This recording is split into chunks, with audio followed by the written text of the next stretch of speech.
حضرت عیسیٰ علیہ السلام کے پاس ایک شخص آیا تو اس نے آ کے کہا میں نے آپ کے ساتھ رہنا ہے حضور، میں نے آپ کے ساتھ رہنا ہے۔ آپ فرمانے لگے دنیا دار بن کے رہو گے کہ دیندار؟ کہنے لگا جی میں دیندار بن کے رہوں گا۔ فرمانے لگے دنیا کی طلب نہ کرنا ورنہ میری صحبت میں نہیں رہ سکو۔ حضرت عیسیٰ علیہ السلام نے شادی نہیں کی، مکان ہی نہیں بنایا، ایک تکیہ، ایک پیالہ، ایک کمبل، جہاں رات ہوتی وہیں سو جاتے۔ ایک دن ایک شخص کو دیکھا کہ وہ نا ڈھلان بنی ہوئی تھی، پتھر کی پہاڑ تھوڑی سی ڈھلان بنی ہوئی تھی تو نیچے لیٹا ہوا ہے۔ آپ نے کمبل بھی صدقہ کر دیا، کہنے لگے آج کے بعد جہاں ڈھلان بنے گی وہاں سو جائیں گے، کمبل کی ضرورت ہی کوئی نہیں۔ کچھ دنوں کے بعد ایک شخص کو دیکھا کہ وہ اپنے ہاتھ کا تکیہ بنا کے سویا ہوا ہے، تکیہ بھی خیرات کر دیا، کہنے لگے اس کے بغیر بھی گزارا ہو سکتا ہے۔ کچھ دنوں کے بعد دیکھا کہ ایک آدمی چلو میں پانی پی رہا ہے، پیالہ بھی اللہ کے راستے میں دے دیا، کہنے لگے چل جائے گا کام اس کے بغیر۔ پر میں دنیا دار بن کے نہ آنا، کہنے لگا نہیں صاحب میں دیندار بن کے آؤں گا۔ جناب عیسیٰ علیہ السلام نے رکھ لیا۔ آپ پہلے دن ہی کہنے لگے چل آجا روٹی کھا لے۔ 3 روٹیاں منگائیں، اس کو ساتھ بٹھایا، فرمانے لگے میں تو ایک کھاؤں گا، تو کتنی کھائے گا؟ کہنے لگا جی میں بھی ایک ہی کھاؤں گا۔ ایک روٹی اس نے کھا لی، ایک آپ نے کھا لی، تیسری روٹی چھوڑ کے جناب عیسیٰ علیہ السلام دریا کنارے وضو کرنے چلے گئے۔ واپس آئے تو روٹی کوئی نہیں تھی۔ اللہ کے نبی تھے، جان گئے۔ رب کریم کا بندہ بھی جان جاتا ہے۔ اقبال کہتے ہیں اولیاء کیا ہیں جواسی سل القلوب، کہتے ہیں رب کے ولی کو ٹٹولا نہ کر، وہ تو دلوں کے حال بھی جانتا ہے۔ انہیں ٹٹولا نہ کر، غبار آلود سمجھ کر حکارت سے نہ دیکھ ان کو، انہی کی ٹھوکروں سے سلطنت بنتی بگڑتی ہے۔ اور اقبال کہتے ہیں نہ تیغ و تیر میں نہ لشکر و سپاہ میں، نہ تیغ و تیر میں نہ لشکر و سپاہ میں، کہتے ہیں نہ تلوار میں نہ تیر میں نہ لشکر میں نہ فوجوں میں، نہ تیغ و تیر میں نہ لشکر و سپاہ میں ہے، جو بات مرد کلندر کی بارگاہ میں ہے، جو بات مرد کلندر کی بارگاہ میں۔ تیسری روٹی کدھر ہے؟ کہنے لگا حضور مجھے نہیں پتا۔ فرمانے لگے تجھے پتا ہے پر تو بتا نہیں رہا۔ کہنے لگا مجھے تیسری روٹی کا پتا۔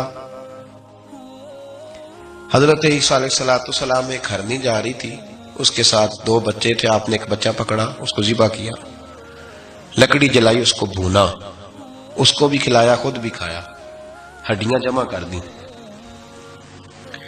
جب وہ ہڈیاں اس پہلو کو ذرا سمجھیے گا، جب کھا بیٹھے ہڈیاں جمع، وہ ہرنی بھی کھڑی ہے، دوسرا بچہ بھی کھڑا ہے، ایک بچہ کا ذبح کر کے کھا لیا، دوسرا کھڑا ہے۔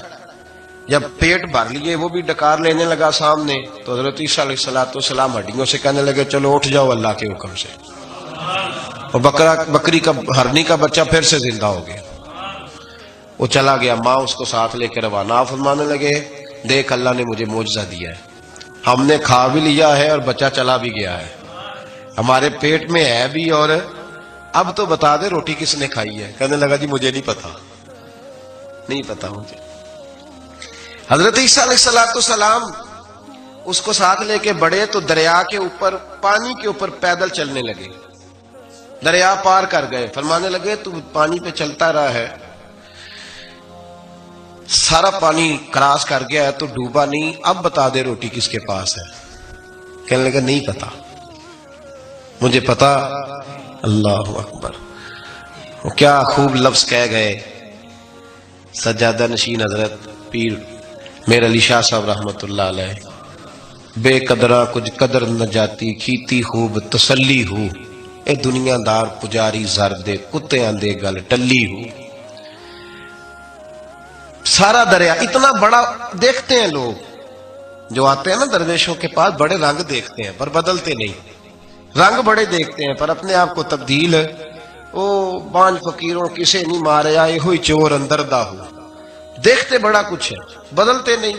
نہ بدلا، حضرت عیسیٰ کہنے لگے منوا کے میں بھی چھوڑوں گا، تو مانے گا۔ آپ نے نا ریت کٹھی کی، ریت 3 حصوں میں ریت جمع کر لی اور پھر اس پر کچھ پڑھ کے پھونکا تو وہ سونا بن گئی۔ 3 ڈھیریاں تھی ریت کی، پھونکا تو سونا بن گئی۔ آپ فرمانے لگے یہ سونا تیرا، ایک ڈیری تیری ایک میری اور تیسری اس کی جس نے تیسری روٹی کھائی ہے. کہنا جی میں ہی کھادی, میں نہیں کھائی. یہ تیسرا اس کا حصہ جس نے تیسری, کہنے لگا میں نہیں کھائی ہے, مان گیا. ذرا بات کو سمجھے, پانی پہ پیدل چلا ہے پر مانا دنیا دار ہے نا, مانا نہیں. بکری کا ہرنی کا بچہ زندہ ہوتا دیکھا ہے پر مانا دنیا قابو آنے لگی ہے تو مان گیا. کہنے لگا جی میں نہیں کھائی ہے. فرمایا او بھلے مانس, تجھے کہا تھا دنیا داری نہ کرنا, تجھے جناب عیسیٰ کی صحبت ملے گی, پر تو ایک روٹی پہ رہ گیا.